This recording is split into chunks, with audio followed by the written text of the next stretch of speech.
Hey, it's me, Mitchell. Good evening. It is Saturday. I think it's Saturday, June 8th, 2019. This is journal number 73. I'm looking over to make sure I'm speaking correctly. T plus 67.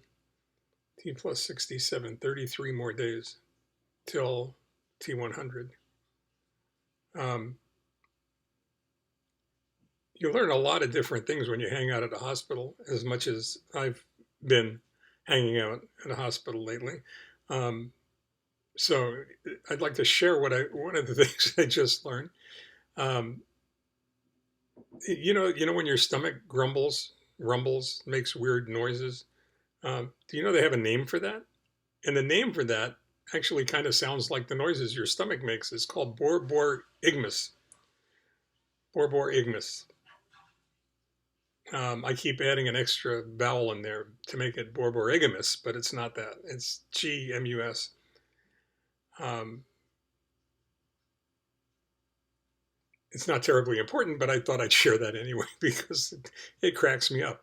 Um, just to be able to say, oh, yes, I'm suffering from borborygmus, and having people go, oh, that's too bad. Is there anything they can do about that? And the answer is probably still no. In any case, had a good day today. They came and my one of my home care nurses came and cleaned the PICC lines and flushed them. I got my flush and fill, and then Leslie and I were able to take a walk. So we took a walk through the neighborhood for about 2 miles, which just it exhausts the hell out of me.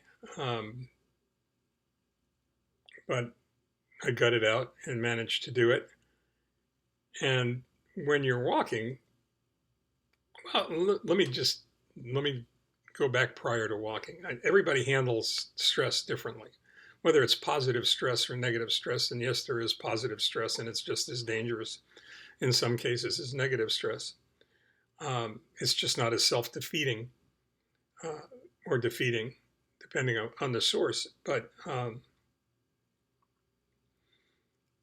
I've always tended to disengage to some degree and go inside myself so that I could figure out what it was that was going on before I started talking about it with Leslie or anybody else for that matter.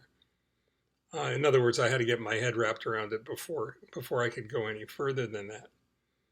Um, so that led to long periods of silence, and the long periods of silence um, can be very productive because they help you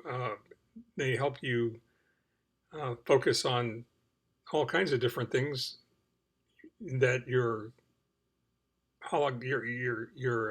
lizard brain is trying to use to distract you from the task at hand, and and your amygdala, your lizard brain, the resistance, whatever you want to call it, is really good at that. I mean, it's really good at trying to subvert you into failing, uh, or at least not succeeding.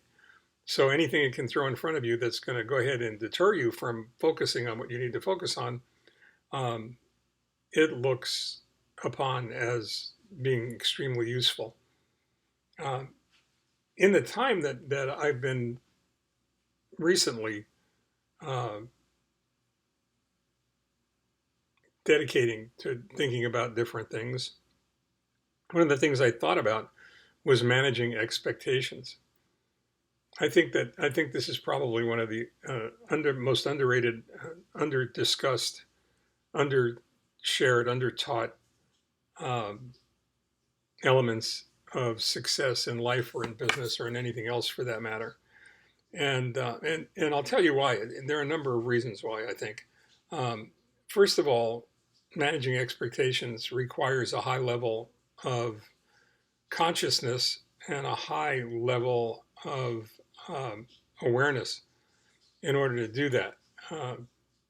Because in order to manage expectations, you need to communicate.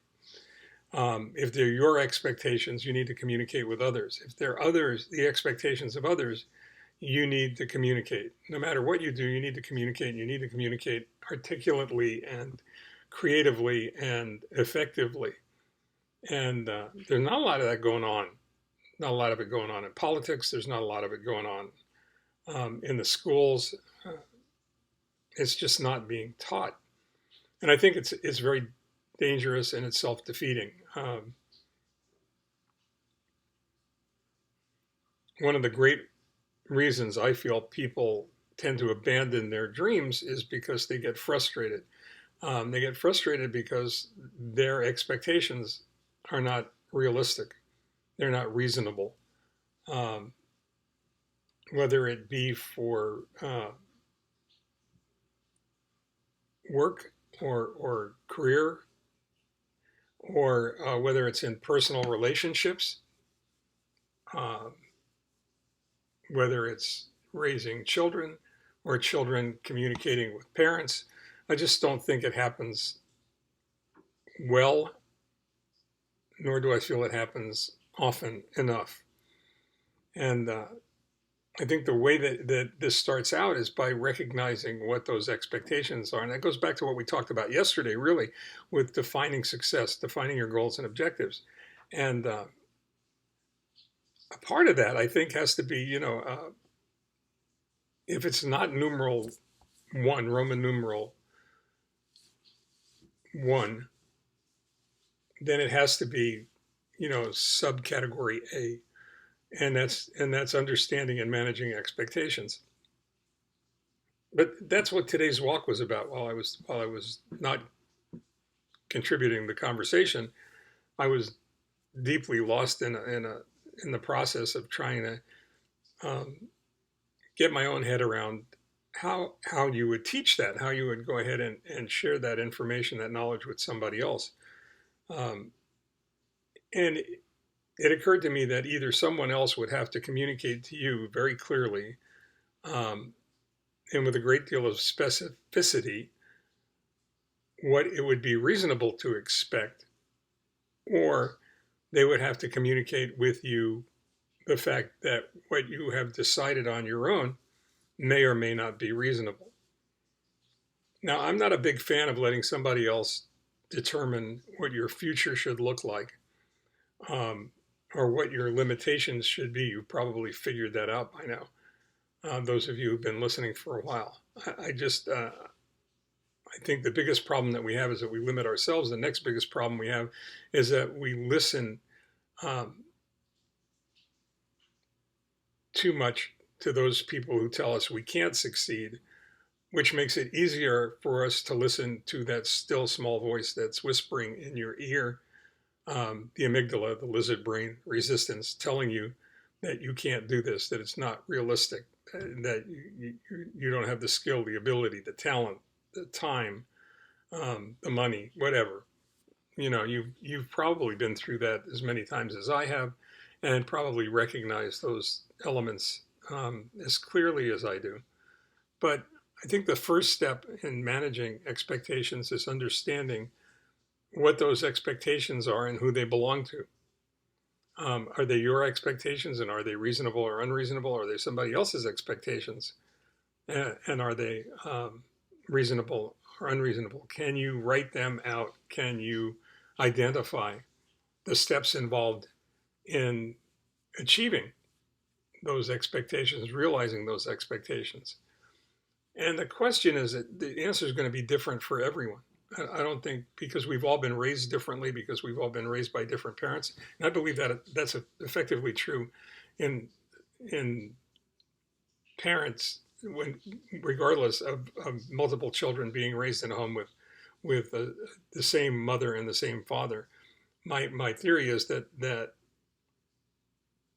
because those two individuals, those two human beings, um, whether it's a man and a woman, a mother and a father, two dads, two moms, really doesn't matter.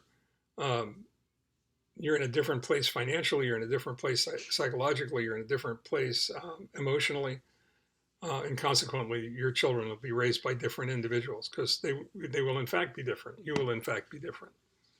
So you have to figure out what your expectations are. You have to clearly define them. Then you have to figure out the steps involved in achieving them, making them real.